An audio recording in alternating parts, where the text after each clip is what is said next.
নমস্কার, জয় রাধে, রাধেশ্যাম, রাধে রাধে। গীতা তত্ত্ব। গীতা প্রক্ষিপ্ত নয়। প্রক্ষিপ্ত নয়, তার একটা কারণ আছে।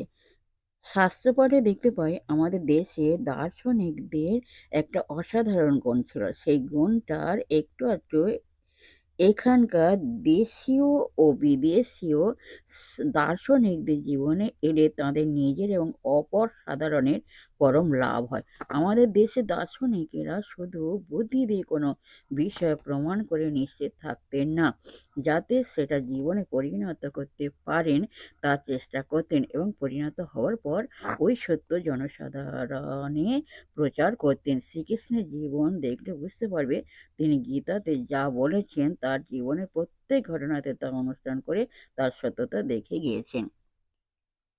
জয় রাধে, রাধেশ্যাম, রাধে রাধে, নমস্কার।